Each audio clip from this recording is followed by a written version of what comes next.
Okay, so let's begin the discussion here.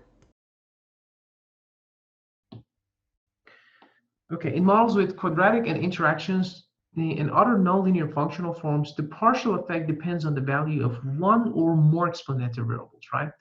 So the average partial effect is not only defined over when we have interaction terms. So you can have, I don't know, you can have the interaction term, quadratic term, and etc. But as long as you use the average number for the exponential variables that are involved in that partial effect, then we call it average partial effect, right? So the average partial effect tells us the size of partial effect on average.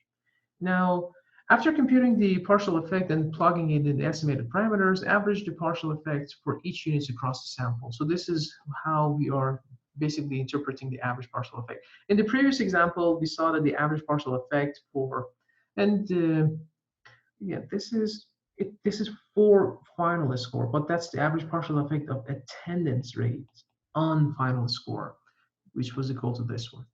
Now I'm going to give you a more complicated one because so if you see this very complicated version, then you should feel good with any other question that you might get. So let's go back in this one. So let's calculate the average partial effect of GPA.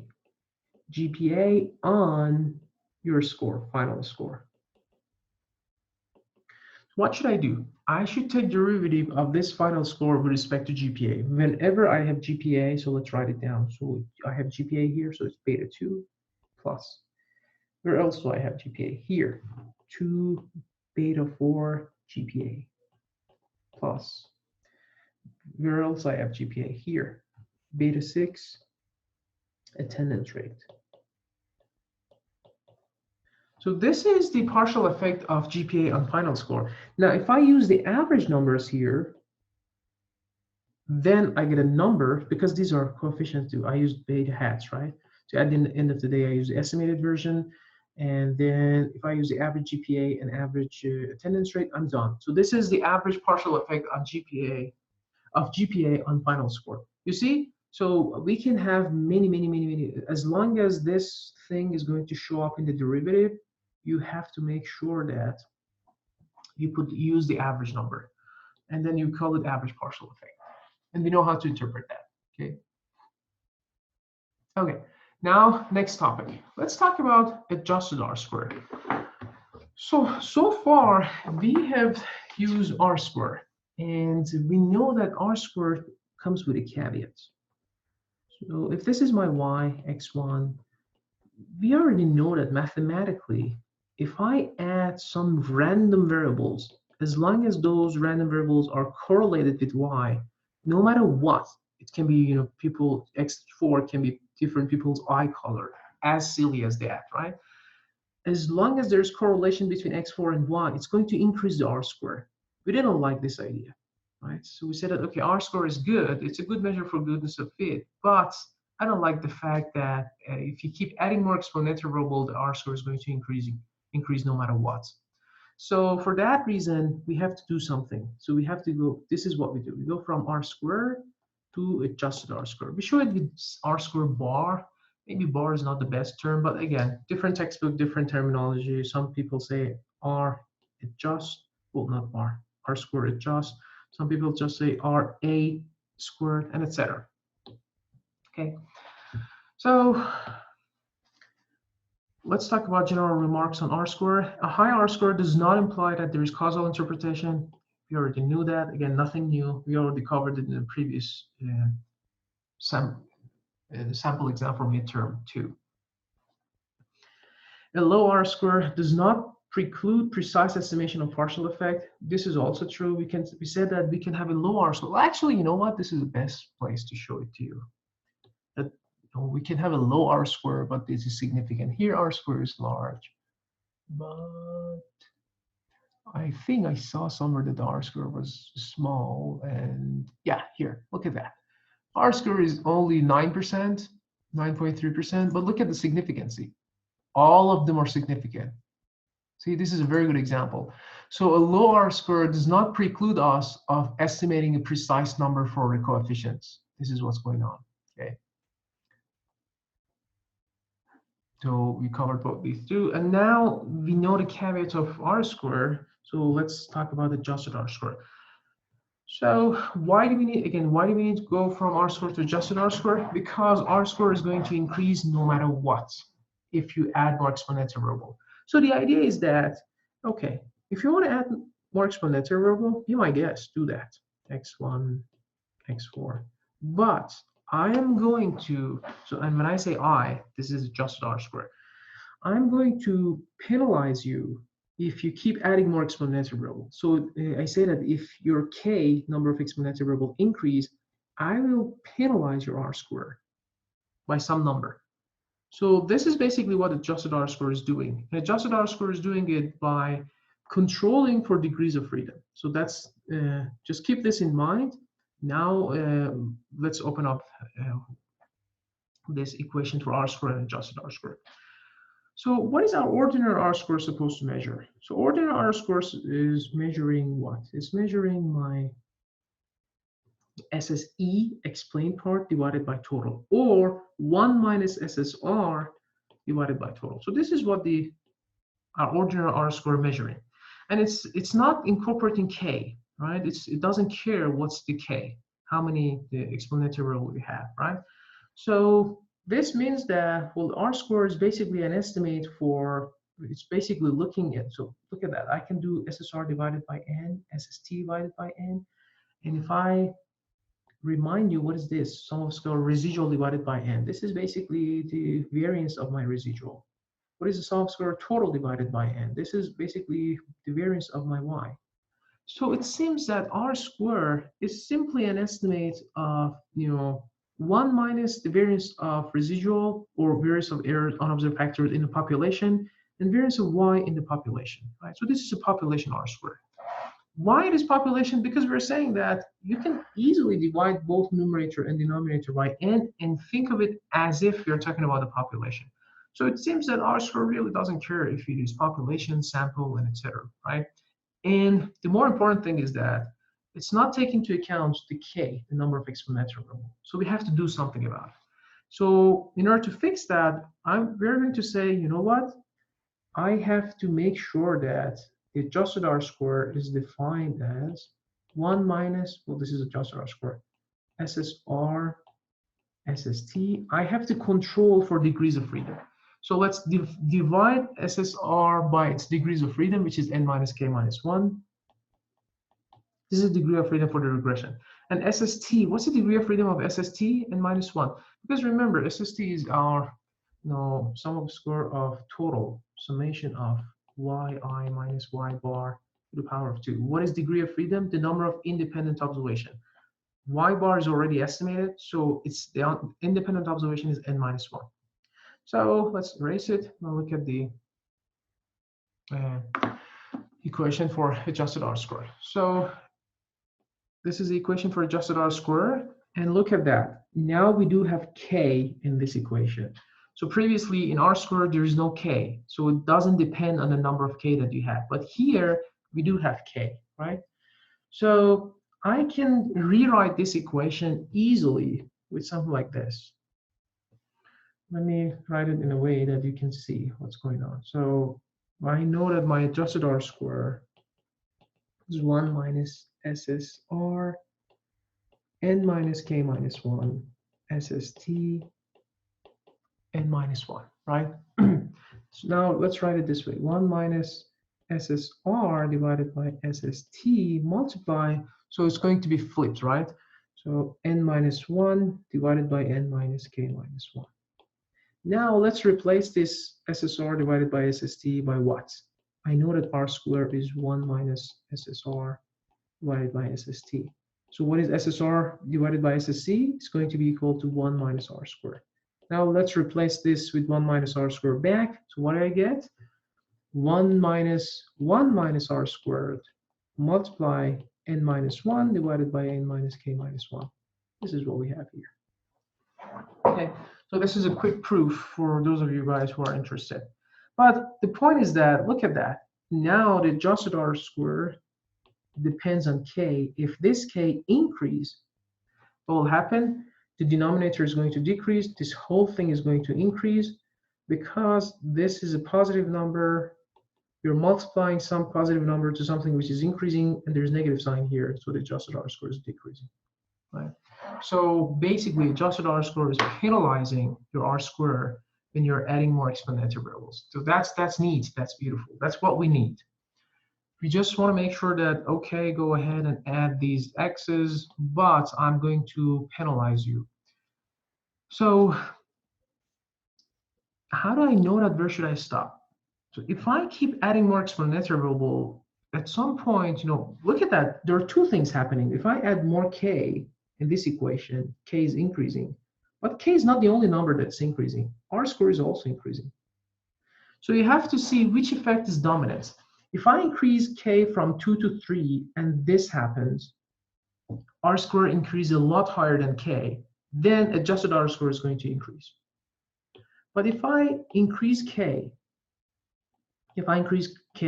by 10 numbers, so I add 10 more exponential variables, R-square is going to increase, we know it's a fact. But let's say R-square increased just slightly. Now the effect of adjusted R-square is going to be negative.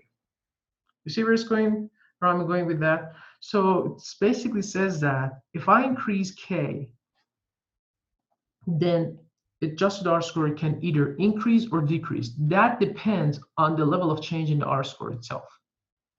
Okay, give it some time. Just rewrite this equation for yourself and try to play around with these arrows and see if you can back out this positive arrow or negative arrow or not. All right.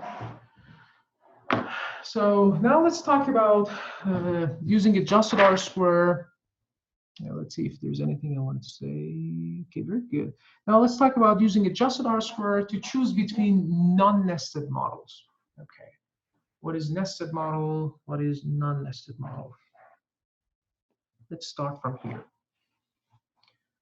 So you're going to say that models are non-nested if neither model is a special case of the other one. So let me give you some examples. So imagine I have y equals beta 0 plus beta 1 x1 plus beta 2 x1 squared plus beta 3 log of x2. So if I pick a subset of this model, if I pick any subset of this model, I call it nested. So model 2 is going to be a nested version of model 1. Y is equal to, again, any subset plus beta 2 x1 squared. So this is one subset. Model 3 is a nested version of model 1. Beta 0 plus beta 3 log of x2, right? So these can be, again, as long as you work with a subset of this model, we call it nested. But if I come up with a new model that maybe it's a combination. So model number 4, y is equal to beta 0 plus beta 1 x1. So far it's nested. But now I add beta 2 x2. Now it's non-nested. You get the idea? Because in the original model, there is no x2. I have a log version of x2, but I don't have x2. So model 4 is non-nested. And again, you can think of many other examples. Non-nested. Model 1, 2, 3. So sorry, models 2 and 3 are nested.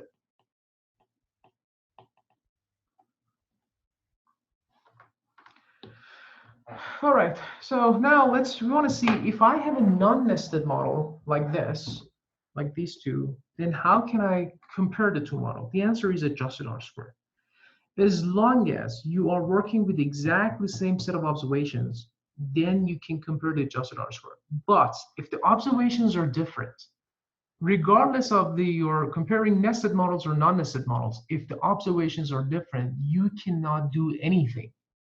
So it was one of the homework questions. You were given two different sample sizes, and then one of them R-square was larger, and you were asked that, is it a better model or not? The answer is, I don't know. I don't know, because it's not apple-to-apple comparison. If the sample sizes are different, you are not comparing two models in the same environment, right? So, but if the sample size is the same, if you're comparing apples to apples, then we can compare non-nested models by looking at adjusted R-square. The model with the higher adjusted R-square, the better model. Look at that. Imagine I'm regressing this. This is R&D expenditure, I believe. Yeah, this is R&D expenditure. I'm regressing R&D expenditure on log sale in one model and R&D expenditure on sale and sales square in another model. Obviously, this is non-nested, right? They have nothing to do with each other. And now I look at the adjusted R square. When you're going to compare these two models, do not get fooled by looking at R square. We don't care what is R square. I look at adjusted R square. Adjusted R square for model number 2 is larger, so model number 2 is a better fit. Okay. And all right, so let's read through these bullet points. A comparison between the R square of both models would be unfair. Why it is unfair to the first model? Because the second model is adding more exponential variable, and we know that if you had more exponential variable, your R square is going to be higher. So it's not fair. Okay. In a given sample, even after adjusting for the difference in the degrees of freedom, the quadratic model is preferred. So, well, here we say that because the adjusted R square is bigger. So this is when you wanted to compare non-nested model. But if you want to compare nested model, you can use F statistic, right? Because remember, we have done this a lot before, but you may we're not aware of the name, but basically this is nested. So let me give you an example. Y is equal beta 0 plus beta 1 x1 plus beta 2 x2 plus beta 3 x1 squared. If I want to compare this model with this one, again, it must be nested, right? It means that I cannot add the more new exponential variable. It should be a subset. So if I want to compare it with this one, beta 2 x2, okay? Then do you agree that this is exactly the same as I do this hypothesis test? Beta 1 is equal to beta 3 is equal to 0. Can you see that? Because if beta 1 and beta 3 are equal to 0, then I don't have this term and this term. I get to model number 2. How do I do something like this? Using F-test. So that's what you're saying. We can use F statistic if you want to compare nested versus not. If you want to compare two nested models. How do I do that? If F is large, then I reject the null, So this means that beta 1 and beta 3 are not equal to 0. This means that model number 1 is preferred to model number 2. You can go ahead and look at the R square and adjusted R square for those models, and you will see that it has a better adjusted R square. But we say that for non-nested models, we can use F statistic. For For nested model, we can use F statistic. For non-nested model, we can use adjusted R square. Remember, in neither case, you use R square. So you have to either do adjusted R square or F statistic. And you can always use adjusted R square. To keep it simple, you can always use adjusted R square if it is nested or non-nested. But if it is nested, you can also use F statistic. So that's the point. So for your course, I believe adjusted R square is your go-to measure for goodness of fit of the model. Well, we do, in machine learning, we're going to see that there are many other metrics that we can look into if you want to compare the models. Okay, adding regressors may exacerbate multicollinearity problem. This is a correct statement, right? And by the way, all of them are correct. Okay, so adding regressor may exacerbate multicollinearity problem. Why? Because this is my y, x1. If that regressor is highly correlated with x1, then I have a problem here. Okay, so this is called multicollinearity problem. Is it a big problem? No, because it's not a violation of any of the assumptions. So we can deal with it if we have the luxury to increase the sample size. Okay, done. On the other hand, adding regressors reduce the error variance. So I know that if I keep adding more exponential variables, the error variance is going to decrease. So this is not surprising too. So variables that are uncorrelated with other regressors should be added. because they reduce error variance without increasing multilinearity. So let me add a new variable x4. As long as this x4 is not correlated with x1, x2, x3, it's a good idea to add it to the model because it's reducing the sigma score by a lot, reduce the error variance a lot. Okay, and finally, however, such uncorrelated variables may be hard to find. So it's really hard to find something like x4 because whatever you add to the model is going to be correlated with other variables as well, no matter what. All right, so this is our dreamland. The dreamland is if I have variables like this is awesome. X1, X2, none of them are biased. All of them have a small variance. And my sigma score is going to be super small. And R score is also going to be super high. Okay. And the very last slide for this chapter, we are going to, okay, for this part, I don't want you to read the textbook so do not read the textbook, do not, because read textbook only for this part. Because I think it's unnecessarily complicated. It goes over lots of derivation in mathematics, but in real world, you never do something like that. It's one line of code in R. In some theories, yes, I believe it is worth for you to go over the intuition and learn the intuition. For instance, what is the intuition behind F statistic, T statistic, things like that. But for this one, when you want to calculate the confidence interval for predictions, I think it's unnecessary. So we can do it in one line of code. But let me set up the scene for you. What are we looking for here? At the end of the day, you have a prediction, you have a predictive model, right? So you have a model that tells you that, okay, this is my model. Give me X, give me Y. I will give you back Y hat. How? By telling you what is beta hat J. Okay. Now you have a model. This means that now when you're done with fitting the parameters, then if you give me X, so this is the model, so this is the fitted model, so I call it fitted model. Give me X, I will give you your prediction, right? So at the end of the day, what are we doing? Why are we doing econometrics? Basically, so our first task is to, yes, explain some causal relationship between variables.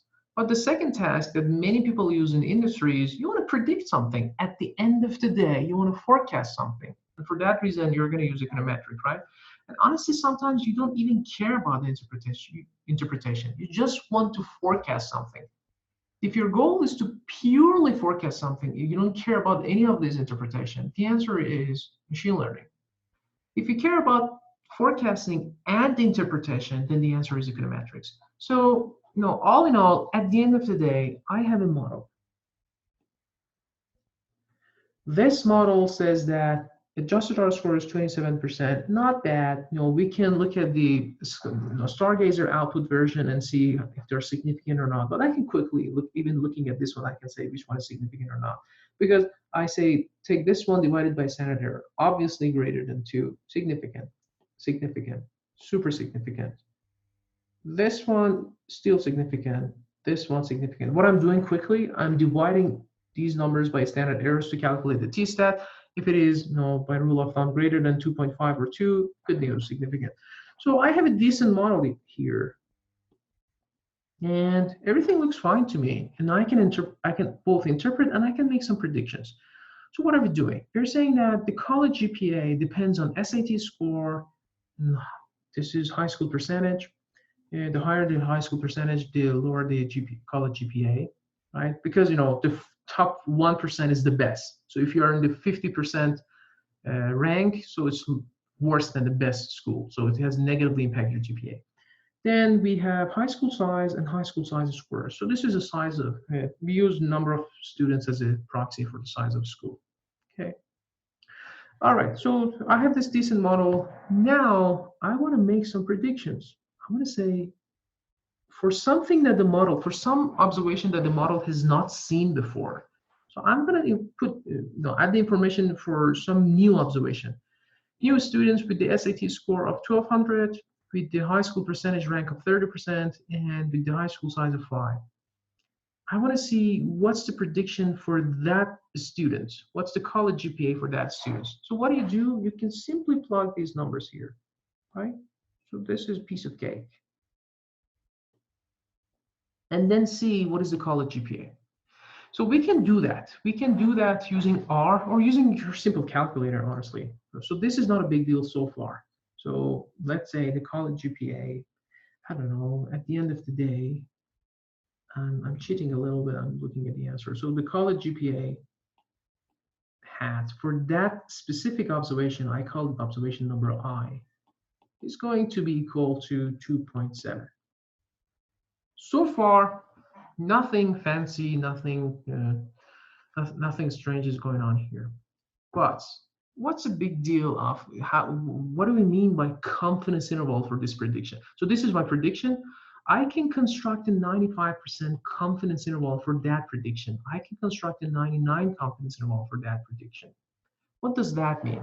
It means that I can say, yes, if you give me these numbers, your college GPA is going to be 2.7, and I can construct a 95% confidence interval for that. So I can say it can go, if it is 95%, 1.6 to 3.8.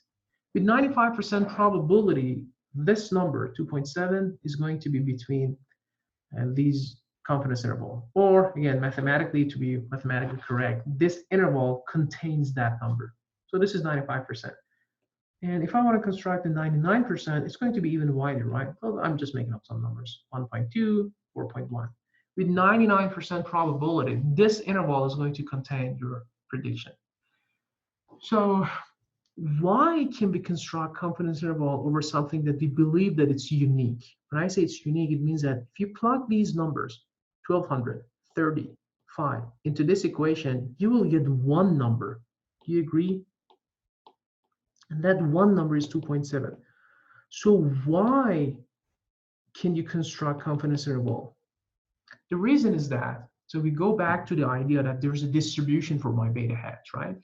So this is one sample, okay? And for one sample, yes, I have one beta hat, one beta hat 2, one beta hat 3, and etc. But if we have the luxury to repeat this sample thousands of times, then we have a distribution for beta hats.